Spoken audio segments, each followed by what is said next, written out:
Get off this land right now. You don't belong here. That's what she screamed at me while waving a clipboard like it was a badge. 3 SUVs with flashing amber lights had rolled up behind her like some kind of low-budget police raid. Except this was my family's cabin porch, my coffee nearly spilling from my mug. These people weren't cops, they were HOA volunteers pretending to be. The morning mist was still rising when I heard vehicles pull up. I'd been brewing coffee on the cabin porch, settling into my uncle's chair for the first time since inheriting this place 3 weeks ago. 3 SUVs with amber flashing lights rolled down my drive like they owned it, which was odd considering I definitely owned it. A woman in her late 40s stepped out, clipboard in hand and authority radiating from every pore. Her blonde hair was pulled back in a tight bun, wearing a blazer that screamed, "I speak to managers." Behind her, a man in a reflective vest emerged, carrying what looked like a badge. "Sir, I'm Meline Pierce, chairwoman of the Riverside Meadows Homeowners Association. We've received reports of unauthorized occupation, and we're here to conduct a compliance inspection," she announced, marching up my steps. The man was stringing yellow caution tape between trees near my cabin. I almost choked on my coffee. Unauthorized occupation. This is my property. I inherited it from my uncle Nathan Carter 3 weeks ago. That's what we're here to determine. This property has been flagged for violations. Derek here is our certified compliance volunteer with authority to inspect any property within our jurisdiction, Meline replied, pulling out an official-looking document. I glanced around trying to see these alleged violations. The cabin looked exactly like when my uncle lived here, weathered cedar logs and stone chimney from the 1970s. About 50 yards away on my property line stood a small pump house and mailbox cluster. I'm not signing anything, and I'd like to see actual credentials before anyone starts inspecting anything. Derek immediately started fidgeting with his vest. Real law enforcement usually didn't get nervous when asked for ID. That's when I noticed something that spiked my blood pressure. Mounted directly on my property boundary marker was a small metal sign reading, "Chairwoman Reserved Parking." I pulled out my phone and started recording. "So, you're conducting an inspection without a warrant, using a volunteer who can't provide credentials, and you've put reserved parking signs on my property line." A pickup truck slowed down, Rebecca Shaw leaning out the window. She lived a quarter-mile down and had introduced herself when I first looked at the property. "Nate, is everything okay? What's with all the lights?" "Great question. Apparently, there's a compliance inspection happening by volunteers with badges." Rebecca's expression shifted to recognition, not the good kind. She waved a receipt and shook her head, muttering about landscaping fees and compliance patrol expenses. "All right, we've seen enough. Mr. Carter, you'll receive our compliance report within 48 hours. Any violations need immediate addressing or further action will be taken," Meline announced, handing me a document. "Which authorities?" "Property inspections require actual law enforcement, not volunteers with fake badges." As the convoy pulled away, amber lights swept across my face one final time. 2 hours later, the moving truck arrived and got blocked by an SUV parked sideways across my driveway, the same SUV from earlier, now positioned like someone didn't want me moving in. I started walking my property perimeter. Near the pump house, I found something interesting, a set of rusty keys hanging from a nail inside a wooden box marked, "Facilities Access." When I held them up to examine them, I heard a sharp intake of breath from somewhere behind me. The pump house was locked with a heavy-duty padlock.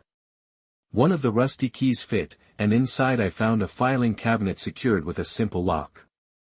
Inside were stacks of documents with official county letterhead and lease agreements. According to paperwork, the pump house and mailbox cluster were being rented to the Riverside Meadows HOA for monthly fees, signed by my uncle and countersigned by Meline Pierce. I photographed every document, understanding why someone was so interested in my activities. When I emerged, I waved in Meline's general direction. She was positioned behind a tree about 50 yards away. She ducked so fast I thought she might have hurt herself. That evening, I spread the documents across my uncle's old dining table. The Riverside Meadows HOA had been funneling money into radios and security gear for 4 years, monthly charges of $300 automatically approved with Meline's name on every invoice. According to receipts, the HOA had been consistently over budget for 8 months, sometimes thousands past approved limits. I found myself talking to my uncle like he was still sitting in his favorite chair. "Uncle Nathan, you really didn't mention you were fighting a surveillance scheme out here, did you?" His final letter to Meline was dated just 2 weeks before he'd passed away. "Miss Pierce, your demands for expanded control over patrol units are inappropriate and legally questionable. Any attempts to exceed agreed terms will result in immediate termination." The phone rang. It was Rebecca Shaw.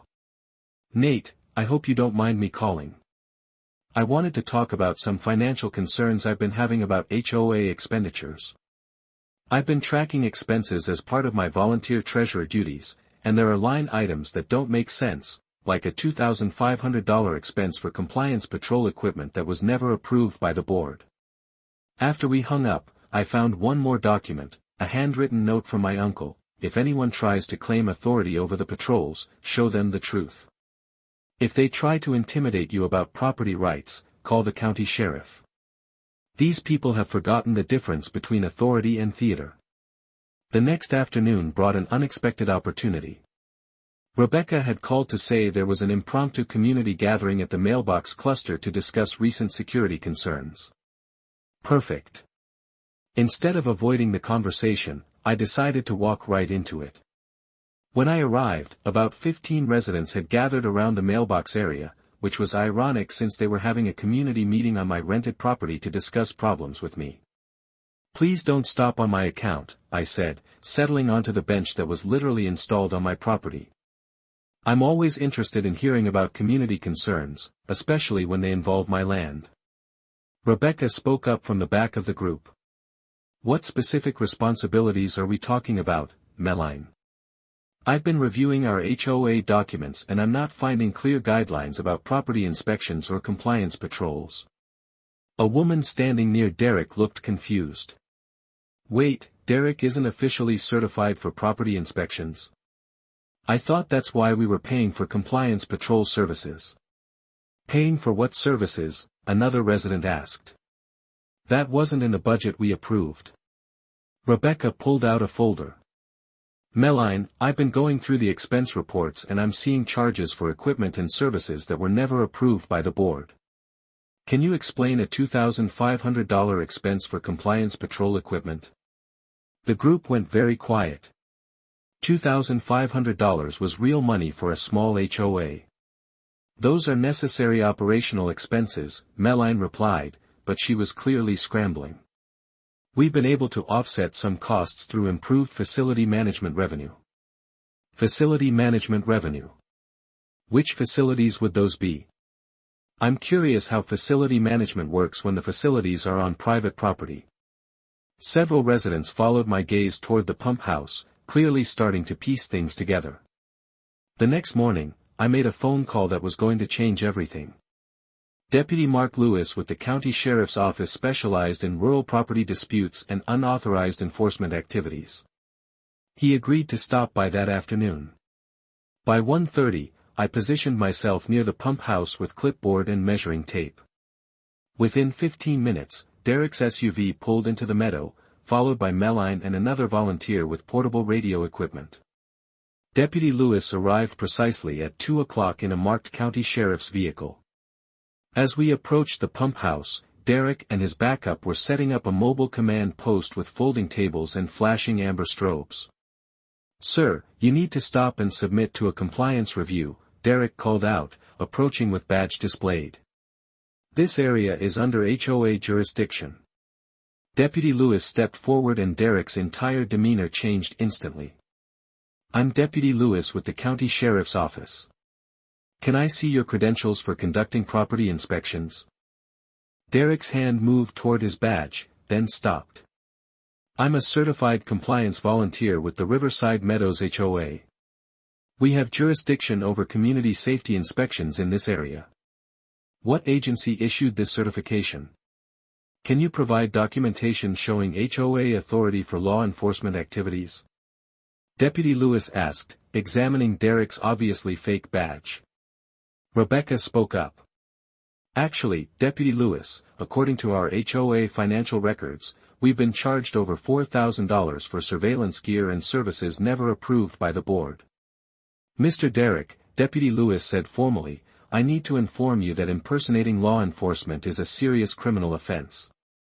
Presenting yourself as having authority to detain individuals or conduct inspections without proper certification violates several state statutes.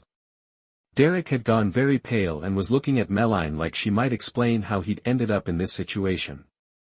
2 days later, Rebecca posted financial breakdown on the community bulletin board at the local feed store.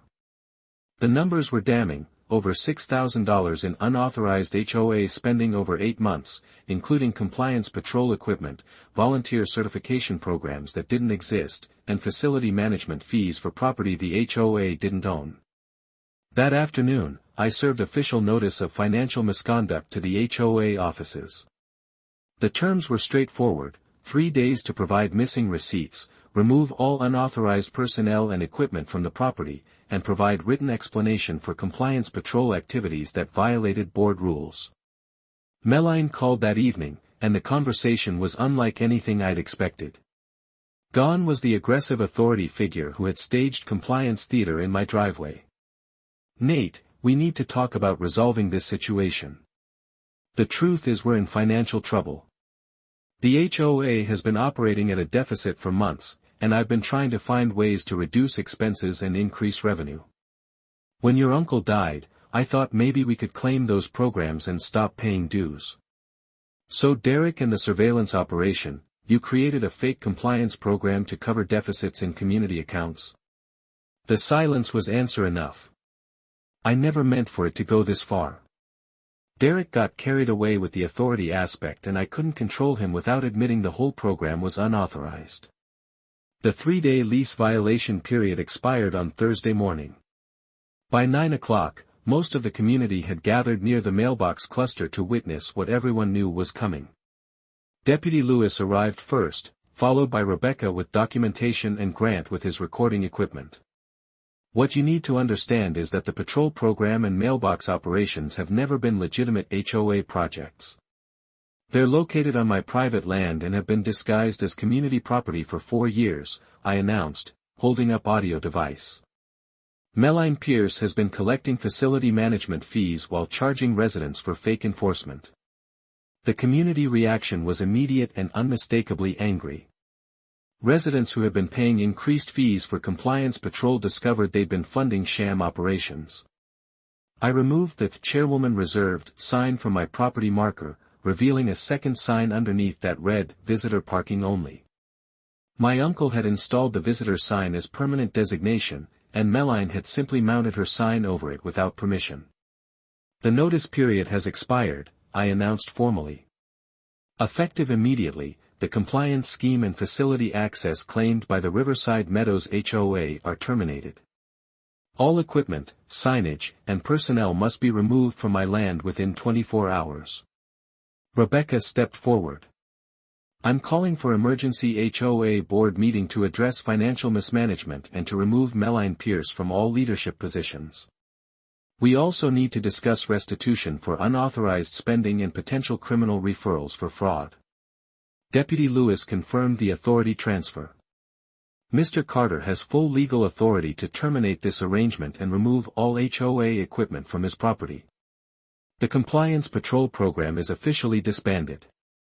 As the community dispersed to plan their governance restructuring, I walked back to my cabin. I sat in my uncle's chair overlooking the meadow. The pump house sat peacefully in the distance, no longer the center of property dispute, but simply a small building on my land. Last week they used volunteers pretending to be law enforcement to kick me out. This week I used actual property law and community support. Turns out real authority beats theater every time. The real lesson here is that bullies only win when people let them play the part unchallenged. Thanks for watching QA Stories. If you enjoyed this one, hit that like button and don't forget to subscribe for more wild tales.